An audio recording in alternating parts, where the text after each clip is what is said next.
A new article has been revealed that the rest of the Atlantic Division is scared of the Boston Bruins after their acquisitions that they've made in this year's free agency. I'm going to be talking about that here, as well as a big update from Mattew Poitras as he looks to be ready to go for next season, and he's going to be taking a major step up next year. Now, I cannot wait to see what he has to bring to the table for the Boston Bruins in a full season. So I'm going to be talking about, like I said, all of that here in this video. Before we get into it, though, we notice that 75% of you guys watching right now are not subscribed to the channel. If you're looking for a spot to get all of your Boston Bruin news, you're in the right spot. Make sure to hit the sub button.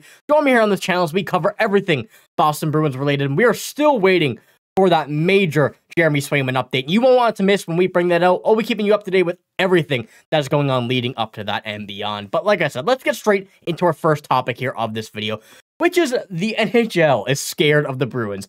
Believe it or not, after what we've seen in the past 2 seasons in the playoffs, and from our personal thoughts of this team getting better, but we want to see more, the rest of the NHL, and especially the Atlantic Division, is starting to worry that the Boston Bruins may be only getting better and soon may be out of reach for the rest of the division. And I'm going to pull this up here first, the screenshot, kind of just going over what the additions were made and how the difference from the Florida Panthers, who won the Stanley Cup and beat the Bruins in last year's playoffs, how the difference in free agency made between these two teams. It says, conversely, the Bruins were one of the most active teams in the offseason, spending a franchise record $92 million in free agency. The fact has only fed into the expectation, that the Bruins will once again finish near the top of the division. At the same time, it means no one will overlook them, which I don't think anybody's overlooked the Bruins so far in quite a long time, and nor should they. The Bruins are still a very, very tough team, no matter who is playing. The coaching, I would say, sense of pressure in the Bruins organization and system, and the franchise really shows these players and tells these players that they need to win, and that's what we've seen over the past few seasons, as well as the normal success coming from this team. But I have a lot of quotes here from other writers and reporters from different teams around the Atlantic Division. I will pull these up here, kind of spread out, but we have our first one here from George Richards of Florida Hockey Now. Boston spent most of last season in first place in the Atlantic before allowing the Florida Panthers to take the division in the first round. With all the changes going on in the division, it would not be much of a surprise to see the Bruins take control of the division early and never look back. And we know the Florida Panthers are still a very good team. However, those subtractions they had in free agency due to being that kind of team, being very close to the cap, is a major hit. Even returning with Sam Reinhart, still a great player, but another major hit, and the Bruins only seem to be adding and adding and adding. Even with, I would have said a cap crunch still this year with around $23 million. So we have that one there first, but more from that continuing, going on all in the same article. This one's from Kevin Allen, who was a longtime Red Wings writer. By now, the Boston Bruins opponents should have learned not to underestimate their survival skills. They were supposed to take a step backwards in the 23-24 season and ended up ranked 7th in the NHL in total points. The view of the Bruins from their Atlantic rivals' perspective, they remain a threat to win the Atlantic Division and contend for a cup. Their tradition is staying competitive regardless of their circumstance. And that's one thing the Bruins can absolutely pride themselves on, as that's been the case for years and years, like I mentioned. So the NHL really didn't expect the Boston Bruins to remain as competitive as they have been. But us fans know that that is the case, especially with the additions along the lines of these scatter players here. There's a lot more, but I just wanted to pull up kind of the major ones. Elias Lindholm, Nikita Zadorov, Max Jones, who I think is going to be an underrated player, and Riley Toft, who, once again, another 6'6", major size that the Bruins are going to add, and a lot more players as well. And with the addition of a Jeremy Swayman contract extension coming soon, this team is looking much more dangerous than what we've seen last season. And last season was supposed to be a down year, you know, that whole situation and everything, but they worked out, they worked very, very well, and only getting better off of that season. Things are looking so exciting. And one final little quote here we have from this one is Jason Moser from Buffalo Hockey Now. The Bruins have probably done enough by adding Lindholm and Zadorov. The Sabres hope that the Bruins regret breaking up the goalie tandem and find themselves in a bigger pinch at the position throughout the season as their depth is tested.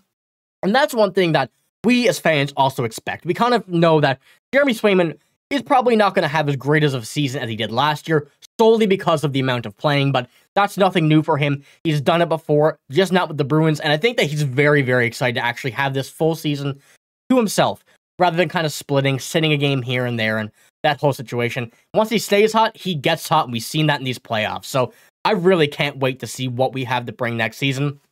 This article really makes me feel happy about this, that the rest of the NHL, especially the Atlantic, the bitter rivals to the Boston Bruins, are still quite afraid of this team, especially after what they've done in this free agency. So anybody who really doubted the free agency signings here, this is a good example of how the NHL and other players and teams playing against these guys feel. And they're not too excited, they're not very happy, and they're quite frankly scared. So let me know what you think about that. Obviously, it's got to be a good feeling, but I want to know what you guys think about the reactions from these teams and reporters. But let's move on to our second topic here of this video.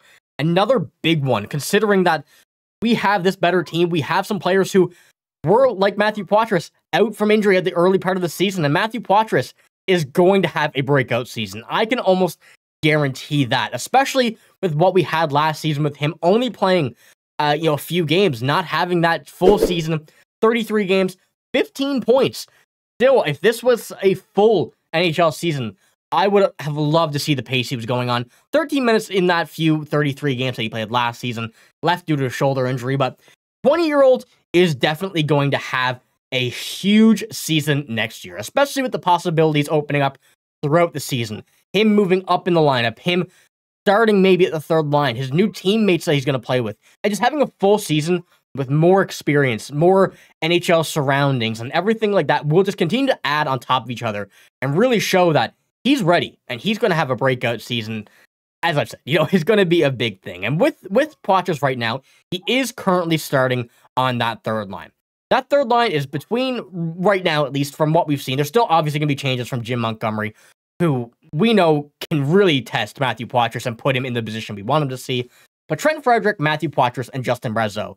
And to be honest with you, I really, really like that line. The line, to me, looking out on the outside right now and not seeing it in game action, really feels to me that this could be an elite line, an elite third line that a lot of teams are going to hate to play against.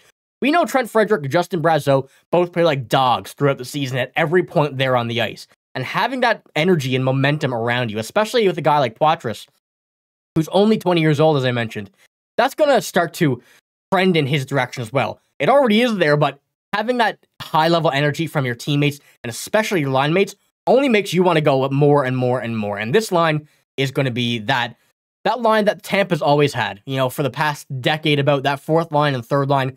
That's really been the momentum-shifting line. This is what the Bruins are going to see next year with that line. And if he does move up to the second line as well, with currently Geeky and Marchand, still some stuff to change there as well, we're going to see Poitras succeed in wherever he goes in this lineup. And especially with those two, maybe we see him, crack a first line or the power play or whatnot. Any situation like that is looking good. And especially with this bit of news that we have right here, the expectation is that Poitras will be ready for training camp. We knew that after the development camp earlier this month.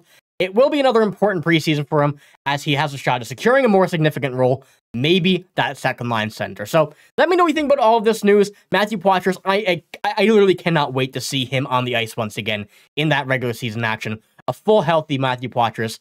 And with the new lineup, the new team, I think that this is going to be a terrifying team to play against, and that's something that the Bruins fans want to see. That's really what we need and what we want to see. A whole new revamped season team. We're ready for it. Let's get this going. But like I said, let me know what you think about it here. Everything that I said in this video. But I'm signing out. Thank you for watching. Hope you have a great day. See you later.